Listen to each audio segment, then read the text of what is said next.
Pemirsa, apa kabar hari ini? Semoga Anda selalu sehat di masa pandemi dan selalu bersemangat untuk menjalani aktivitas. Bagi pemirsa yang harus tetap bekerja di luar rumah, jangan lupa untuk menggunakan masker. Hari ini program Berita News Point hadir menjumpai Anda bersama saya Khairunisa.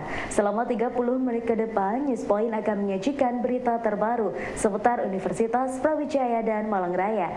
Jangan kemana-mana, keep on our channel News Point.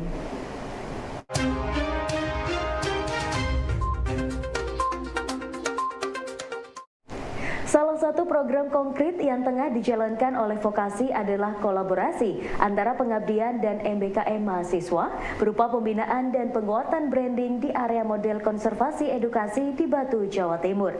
Dengan adanya program ini diharapkan dapat membantu perkembangan AMKE menjadi destinasi wisata yang bagus dan dapat digunakan untuk aktivitas kegiatan para mahasiswa, dosen, dan aktivitas akademik.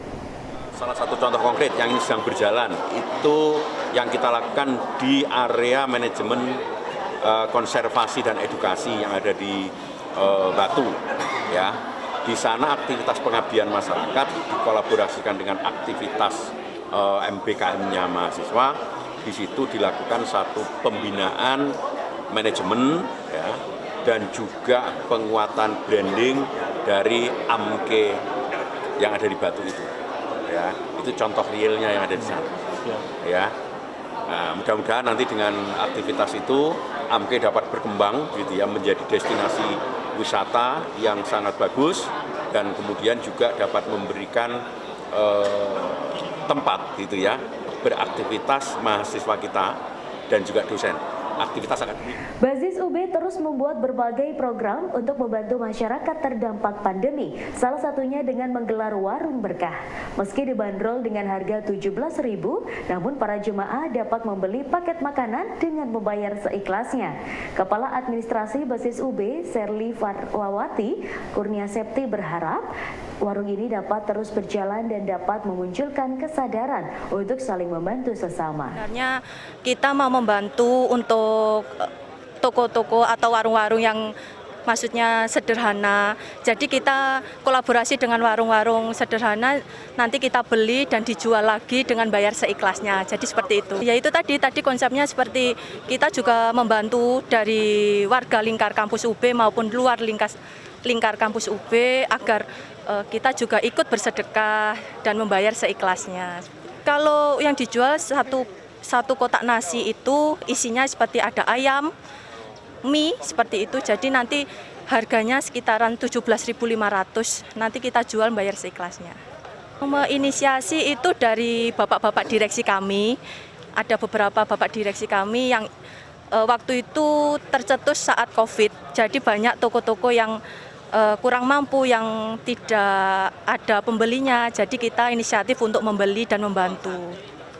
Untuk warga lingkar kampus UB maupun yang ada di luar itu bisa membantu dan bisa memotivasi untuk bersedekah juga seperti itu.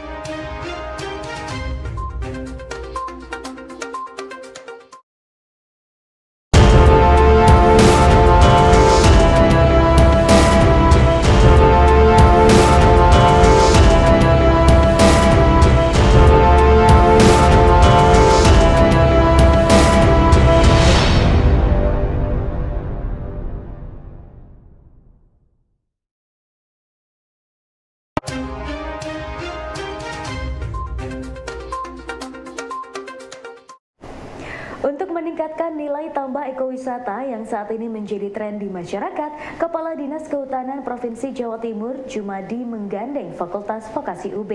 Menurutnya saat ini pihak Dinas Kehutanan membutuhkan input SDM handal dari Fakultas Vokasi dalam pendampingan, pembinaan, dan penguatan branding pada area objek wisata dengan konsep lestari.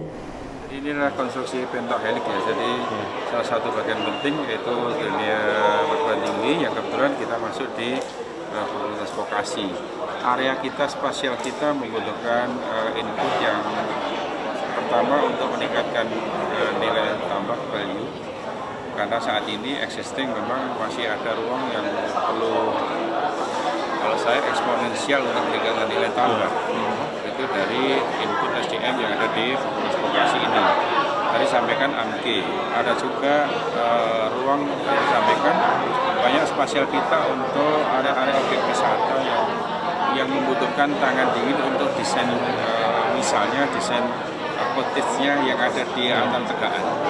Karena konsepnya tadi hutan lestari, sehingga Tegaan tidak boleh sama sekali kita roboh. Sehingga itulah sebenarnya tantangan keilmuan kita untuk bisa gimana sekarang dengan tren atau persepsi masyarakat terhadap ekowisata yang sekarang trennya sangat luar biasa, dan itu sangat membutuhkan.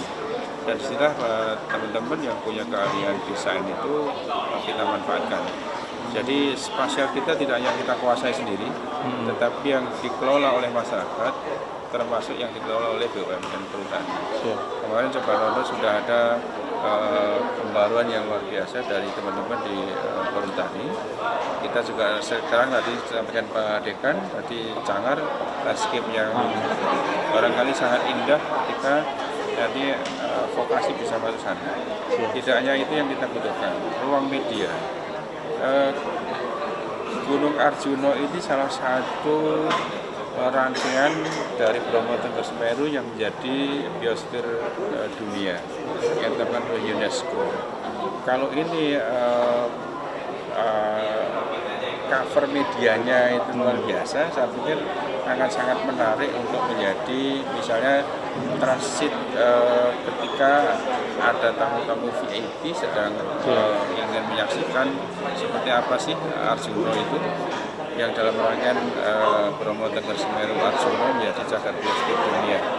Termasuk saya memiliki kawasan ekosistem esensial yang ada di Masa Kambing yang tempat habitatnya jamur kuning yang paruh pendek itu, yang habitat Indonesia ada di situ. Ini kan sangat menarik untuk dikembangkan. Gimana desain wisatanya di sana? Di sana masih sangat terbuka karena belum ada apa-apa. Mungkin orang tertarik ke sana, transport sudah terpenuhi.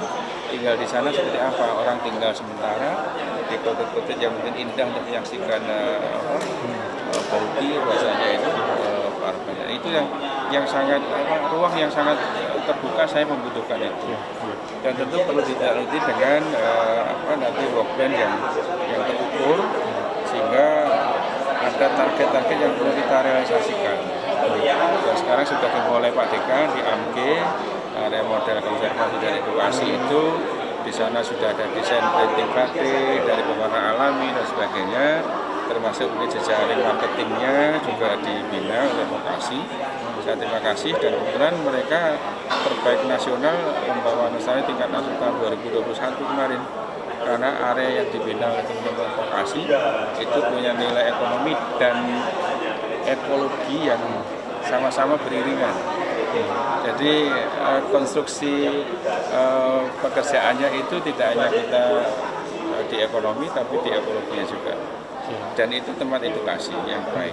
Keberagaman dalam beragama merupakan kenyataan yang tidak dapat dihindari, sehingga umat beragama memiliki kewajiban untuk menghormati agama lain tanpa membeda-bedakan. Imam Besar Masjid Istiqlal Profesor Nasaruddin Umar mengajak Sivitas Akademika UB untuk terus berperilaku proaktif dalam memperbaiki citra positif Islam sebagai agama yang toleransi dan beradab. Pertama, saya mengapresiasi Universitas Brawijaya ya. Ini kampusnya Brawijaya tapi lebih terasa UIN. Jadi kajian-kajian keagamaannya komprehensif ya.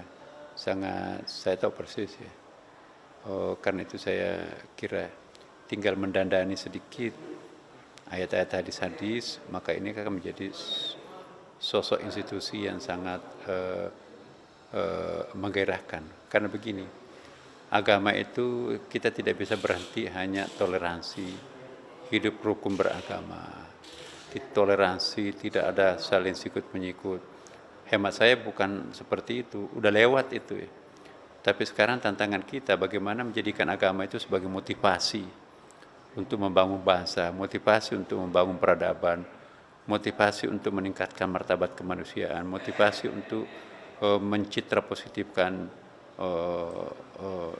perjuangan umat dan bangsa Indonesia. Bahkan bagaimana menjadikan agama itu sebagai motivasi untuk melestarikan lingkungan, ya. Ini sangat penting. Agama harus dijadikan sebagai motivator ya di dalam rangka menciptakan hakikat dan inti kemanusiaan itu sendiri. Nah, ini tantangan semua umat beragama. Nah, teorinya sebetulnya ada di kita ini di Brawijaya ini. Salah satu kampus terbaik yang kita miliki ini adalah Brawijaya, karena itu dengan tema-tema yang sangat spesifik seperti ini itu mencirikan bahwa Brawijaya itu pintar membaca tanda-tanda masa depan ya. Bisa proaktif mempersiapkan jawaban sebuah tantangan yang belum muncul. Nah, itu kan juga diperlukan satu kecerdasan ya, membaca masa depan. Dan yang kedua juga saya ingin berikan tekanan ya, agama itu fardu ain, bukan kewajiban kolektif. Tapi setiap individu perlu punya proaktifnya masing-masing untuk memberikan pendalaman pada dirinya sendiri dan juga tentu komunitasnya kan. Nah, kalau masa depan di Brawijaya bisa seperti ini, 70.000 mahasiswa, tahun ini saya dengar itu bisa berapa itu ya, sampai puluhan ribu, Masya Allah. Itu SDM kita, sumber daya manusia itu nanti akan bisa tercetak di dalam sebuah institusi yang punya konsep ya kan. Nah, Brawijaya ini kan kita juga melihat menerapkan Iqra Bismi Rabbik ya. Jadi bukan hanya Iqra melulu, tapi ada Bismi Rabbiknya. Nah, saya tadi katakan Iqra tanpa Bismi Rabbik itu yang lahir monster. Terlalu banyak monster di bumi ini. Maka kita harus predator-predator monster itu harus kita ciptakan, dalam arti bukan membunuh yang lawannya, tapi bagaimana menawarkan suatu alternatif ya kepada kekuatan-kekuatan yang lain itu. Jadi saya pikir mari ya Sivitas Akademika Brawijaya ini tidak bekerja untuk hanya Brawijayanya sendiri atau untuk Jawa Timurnya, tapi dunia dan masyarakat pada umumnya kan. Saya kok sangat yakin bahwa ke depan kampus kita ini akan menjadi trendsetter ya. Tidak perlu mencita-citakan untuk menjadi peringkat 1 dunia, tetapi peringkat 1 dunianya itu lain. Bagaimana menawarkan sebuah values yang bisa menjadi nilai-nilai universal. Bagaimana mencitra positifkan kembali Islam yang sudah bopeng-bopeng karena ulah segelintir orang yang memperatasnamakan Islam, padahal itu sangat subjektif tujuannya. UB berhasil meraih medali perak dan honorable mention pada kegiatan Olimpiade Nasional Matematika dan Pengetahuan Alam 2022 atas prestasi yang telah didapatkan oleh mahasiswa UB. Wakil Rektor Bidang Kemahasiswaan, Alumni dan Kewirausahaan Mahasiswa UB, Profesor Abdul Hakim mengungkapkan rasa syukur untuk segala upaya yang telah dilakukan oleh para mahasiswa. Saya terima kasih kepada adik-adik mahasiswa, tentu terima kasih kepada Bapak Ibu Dewan Juri, Bapak Ibu pimpinan bidang kemahasiswaan yang hadir secara luring di gedung ini maupun secara daring. Terima kasih sudah mengirimkan perwakilannya. Terima kasih kepada para peserta yang telah mengikuti ONMIPA dengan penuh semangat, dengan tekun. Dan saya sekali lagi mohon maaf jika dalam penyelenggaraan kegiatan ini ada hal-hal yang kurang berkenan di hati. Tolong ditinggalkan saja di Malang. Bawa yang baik-baik saja. Bawa bakso yang enak, apa yang enak dari sini. Nah, itu saja. Tolong cerita-cerita yang kurang enak tidak dibawa ke kampusnya masing-masing. Mudah-mudahan Allah Subhanahu wa Ta'ala mencatat semua yang kita kerjakan sebagai amal ibadah kita yang baik.